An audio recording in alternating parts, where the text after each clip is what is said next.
artikel Kristen dengan judul Perlombaan Sesama Kristen. Sebelum seseorang diselamatkan, ia tinggal di dalam kegelapan walau tidak disadarinya. Kemudian sinar kasih karunia Allah menyinarinya dan ia diselamatkan oleh berita baik Injil bahwa Allah sangat mengasihinya, telah mengirim juru selamat untuk menyelamatkannya dari hukuman dosa melalui menggantikannya dihukumkan.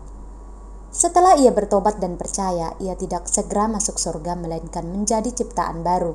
Pikirannya berubah dari seorang yang tidak peduli pada Sang Pencipta menjadi seorang yang mengasihinya.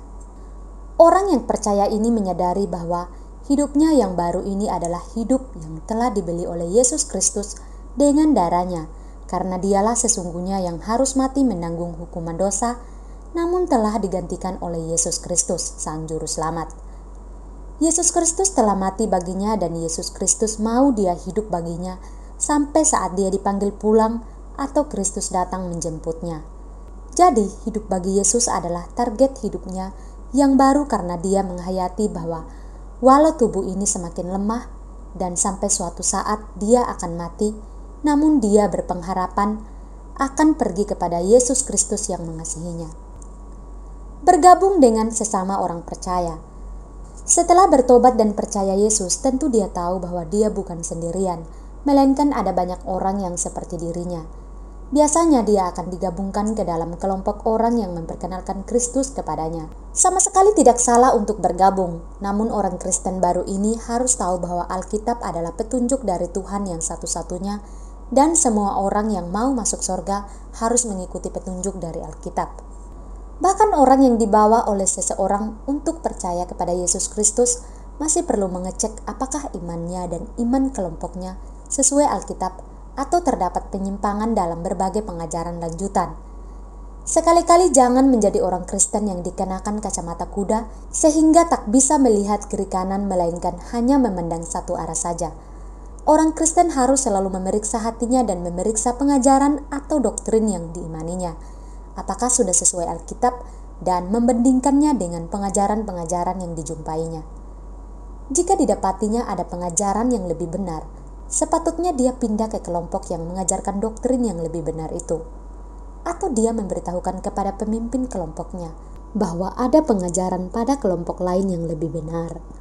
Intinya, ia sebagai orang Kristen harus bergabung ke dalam kelompok orang percaya yang Tuhan sebut eklesia miliknya, yaitu kumpulan orang yang selalu berkumpul pada waktu yang ditetapkan, yang percaya kepadanya dan dengan setia menjadikan firman-Nya sebagai pedoman mereka berkumpul dan juga pedoman untuk hidup mereka masing-masing. Setiap orang yang telah bertobat dan percaya kepada Yesus Kristus harus menggabungkan diri ke dalam sebuah jemaat lokal, dan sudah seharusnya seorang Kristen mencari gereja yang pengajarannya Alkitabiah dan yang menjunjung tinggi moral. Untuk mendapatkan gereja demikian, seseorang harus bersikap sangat cerdas dan kritis. Zaman sekarang di tangan setiap anggota jemaat ada Alkitab. Tidak seperti zaman dulu, anggota jemaat dilarang memiliki bahkan dilarang membaca Alkitab. Apalagi terhadap orang yang mencoba-coba menafsirkan Alkitab, yang melakukannya bisa berakhir di tiang pembakaran. Sekarang Alkitab bebas dimiliki, dan ketika di depan ada pengkhotbah atau pengajar menjelaskan Alkitab, anggota jemaat yang di bawah bisa bersama-sama memeriksa ayat-ayat Alkitab. Dan juga di kepala setiap anggota jemaat ada otak yang harus mengolah setiap pengajaran. Dapatkan gereja yang pengajarnya sungguh-sungguh mengajarkan kebenaran dan menjunjung tinggi moral. Mengenai moral dapat dilihat dari tingkah laku gembala sampai ke anggota jemaatnya. Gereja yang menjunjung tinggi moral mengajarkan laki-laki untuk bersikap hormat dan penuh sopan terhadap wanita, dan mengajarkan para wanitanya agar menjaga kesopanan, dan dalam menilai kesopanan wanita, hal yang sederhana dan paling mencolok ialah cara wanita di gereja itu berpakaian.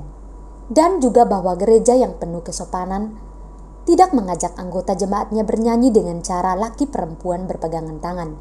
Ketahuilah laki perempuan itu jika diibaratkan listrik, itu kabel arus positif dan negatif.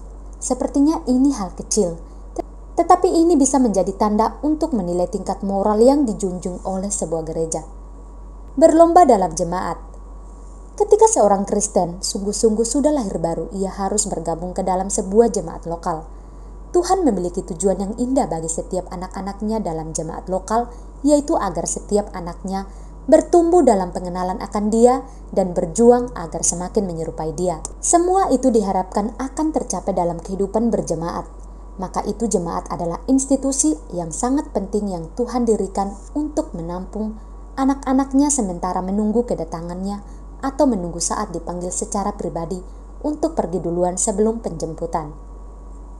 Pertama, jemaat lokal adalah tiang penopang dan dasar kebenaran sebagaimana dinyatakan dalam 1 Timotius pasal 3 ayat 15. Jadi jika aku terlambat, sudahlah engkau tahu bagaimana orang harus hidup sebagai keluarga Allah, yakni jemaat dari Allah yang hidup, tiang penopang dan dasar kebenaran. 1 Timotius 3 ayat 15. Setiap anggota jemaat adalah bagian dari tiang kebenaran. Semakin banyak anggota yang solid secara rohani tergabung dalam sebuah jemaat, maka akan membentuk tiang yang semakin kokoh. Dan ketika sebuah jemaat ditunjang oleh anggota-anggota yang sangat memahami doktrin serta memiliki karakter Kristus, maka jemaat tersebut akan bercahaya cemerlang. Dan ketika sebuah jemaat bercahaya cemerlang, maka Injil yang dikumandangkan akan berbunyi nyaring, kemudian efeknya akan menyelamatkan banyak orang. Kedua, jemaat adalah kumpulan orang yang sudah percaya untuk belajar mengenal juru selamat yang telah menyelamatkannya sekenal-kenalnya. Bahkan Rasul Paulus berkata bahwa dia terus berusaha mengenal Kristus. Yang kukendaki ialah mengenal Dia dan kuasa kebangkitannya dan persekutuan dalam penderitaannya, di mana aku menjadi serupa dengan Dia dalam kematiannya. Filemon pasal 3 ayat 10. Itulah sebabnya Tuhan memimpin para nabi dan rasulnya menuliskan segala hal yang patut diketahui manusia terlebih oleh anak-anaknya ke dalam sebuah kitab. Dan aktivitas utama dalam acara jemaat ialah mempelajari buku yang diinspirasikan itu. Segala hal yang Tuhan mau kita ketahui tentang Dia sudah dituliskan. Jika masih ada hal yang belum dituliskan, itu adalah hal-hal yang Tuhan sembunyikan dari kita. Hal-hal yang tersembunyi ialah bagi Tuhan, Allah kita, tetapi hal-hal yang dinyatakan ialah bagi kita dan bagi anak-anak kita sampai selama-lamanya, supaya kita melakukan segala perkataan hukum Taurat ini. Ulangan pasal 29 ayat 29. Ketiga, di dalam jemaatlah orang-orang yang telah bertobat dan beriman pada Kristus mempraktikkan perubahan budi pekerti dari manusia lama menjadi ciptaan baru. Ketika seseorang diselamatkan, dia mendapatkan posisi sebagai anak Allah dan juga posisi orang kudus yang sudah lebih tinggi dari posisi imam.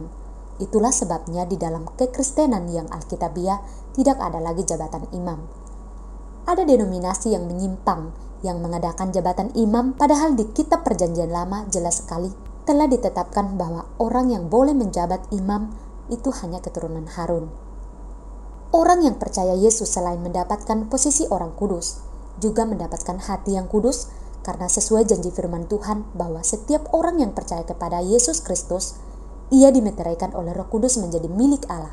Efesus pasal 1 ayat 13. Dengan dua kekudusan yaitu posisi yang kudus dan hati yang kudus, seseorang yang telah percaya mendapatkan kepastian masuk surga jika yang bersangkutan meninggal saat itu seperti penjahat yang disalibkan di sebelah Yesus. Karena belum masuk surga, melainkan masih tetap melanjutkan hidup di dunia, berarti masih perlu makan minum, memerlukan berbagai fasilitas untuk keberlangsungan hidup, dan juga berinteraksi dengan manusia lain. Tuhan mengharapkan orang-orang yang telah memiliki posisi kudus dan telah dimeteraikan Roh Kudus menghidupi model kehidupan yang kudus sehingga sesuai dengan posisi dan hatinya. Salah satu perlombaan yang harus dijalani orang Kristen ialah perlombaan untuk membangun karakter yang kudus agar berpadanan dengan posisi dan hatinya yang kudus. Saudara-saudaraku yang kekasih, karena kita sekarang memiliki janji-janji itu, marilah kita menyucikan diri kita dari semua pencemaran jasmani dan rohani, dan dengan demikian menyempurnakan kekudusan kita dalam takut akan Allah. 2 Korintus pasal 7 ayat 1. Perhatikan kata-kata menyempurnakan kekudusan kita. Epitelontes hagiosunen, yang artinya sampai kekudusan kita komplit atau sempurna, yaitu posisi, hati, dan karakter kudus sempurna. Maka berarti selagi kita bernafas, kita harus berjuang membangun karakter kita agar bersesuaian dengan hati kita yang sudah ditempati Roh Kudus, dan juga dengan posisi kita yang telah menjadi anak Allah yang kudus. Menjaga diri dan menolong orang lain. Di dalam jemaat kita memiliki teman, bahkan saudara seiman yang berlomba bersama kita. Dalam berjemaat dan dalam kehidupan kekristenan, kita bukan bertanding yang bersifat mengalahkan lawan kita, melainkan berlomba bersama-sama seperti berlomba lari yang nanti semua peserta diharapkan akan mencapai garis finish. Perbedaannya ialah siapa yang lebih sempurna dalam mencapai garis finish itu. Dalam sebuah perlombaan lari maraton ada banyak peserta dan bisa saja ada peserta yang bikin kesalahan dan jatuh.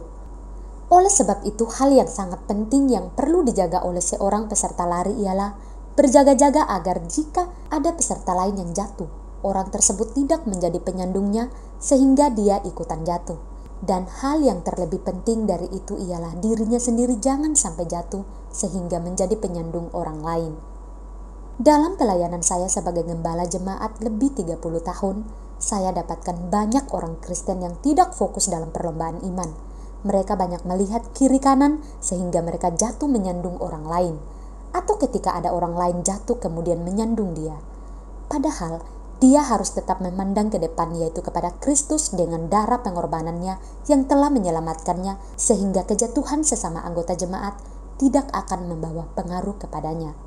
Seringkali ada orang yang kurang berhikmat yang terlalu usil memperhatikan kelemahan orang lain sehingga imannya tidak maju karena dia berhenti berlari atau melambat. Padahal kita tahu bahwa dalam sebuah jemaat lokal, tiap-tiap anggota jemaat memiliki kelebihan dan kekurangan dan kita sendiri pun demikian. Maka janganlah kita menjadi beban bagi teman kita, melainkan menjadi faktor positif bagi teman kita. Dalam sebuah jemaat lokal, tiap-tiap anggota harus belajar dan berlatih memperhatikan yang lain, apalagi anggota yang merasa dirinya lebih kuat dan lebih baik. Bukannya sebaliknya, mengkritik anggota lain yang lebih lemah. Sebagai gembala jemaat, saya sering dapatkan anggota jemaat yang mengkritik anggota jemaat lain, mengkritik diaken, bahkan mengkritik gembala. Sepatutnya tidaklah demikian. Jika dia merasa dirinya lebih baik dan lebih kuat, daripada mengkritik tentu lebih patut dan positif, ialah menolong yang lain, termasuk menolong diaken dan gembalanya. Tindakan demikian akan sangat terpuji di mata Tuhan yang secara rohani bisa memposisikan tingkat kerohanian orang demikian jauh di depan. Dalam kemiliteran, seorang prajurit yang berhasil menolong, menyelamatkan, apalagi memikul membawa pulang temannya yang terluka, jika di Amerika Serikat dia akan mendapatkan medali The Medal of Valor. Demikian juga dengan prajurit rohani, pasti akan tersedia medali mahkota khusus bagi yang berhasil menolong sesama prajurit lain yang terluka. Ayat 19, saudara-saudaraku, jika ada di antara kamu yang menyimpang dari kebenaran dan ada seorang yang membuat dia berbalik. Ayat 20, ketahuilah bahwa barang siapa membuat orang berdosa berbalik dari jalannya yang sesat, ia akan menyelamatkan jiwa orang itu dari maut dan menutupi banyak dosa. Yakobus pasal 5 ayat 19-20. Kesimpulan, hidup kekristenan sesudah diselamatkan Injil Yesus Kristus itu mirip memasuki gelanggang perlombaan dan harus sadar bahwa ada banyak penonton yang mengelilingi dan menyaksikan. Karena kita mempunyai banyak saksi, bagaikan awan yang mengelilingi kita, marilah kita menanggalkan semua beban dan dosa yang begitu merintangi kita dan berlomba dengan tekun dalam perlombaan yang diwajibkan bagi kita. Ibrani pasal 12 ayat 1. Pertama, kita harus berlomba menebus waktu kita seperti yang dinasihatkan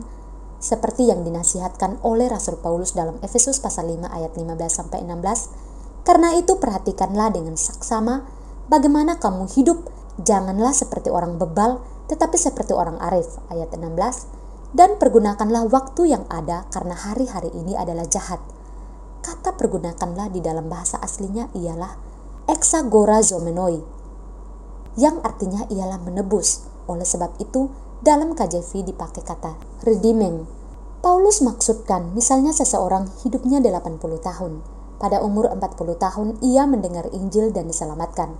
Maka pakailah 40 tahun waktu di dalam kebenaran ini untuk menebus waktu lampau 40 tahun yang telah dihabiskan di luar Tuhan yang mungkin banyak perbuatan yang sangat memalukan.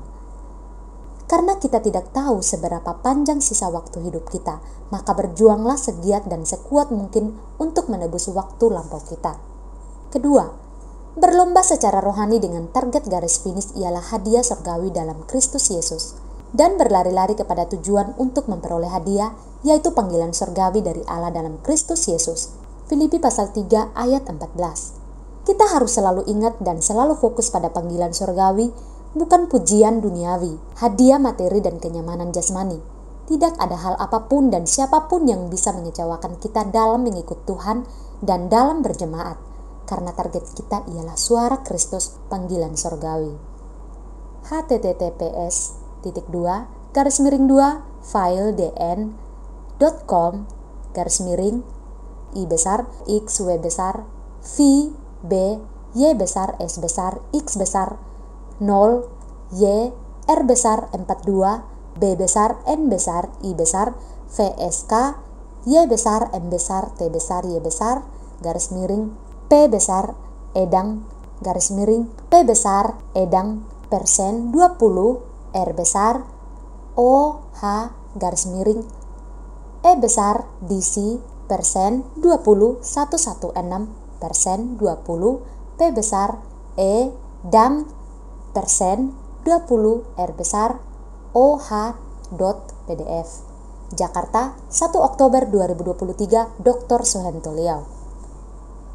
Demikian pembacaan artikel kita pada hari ini. Saya Yani Bobo, pamit undur diri.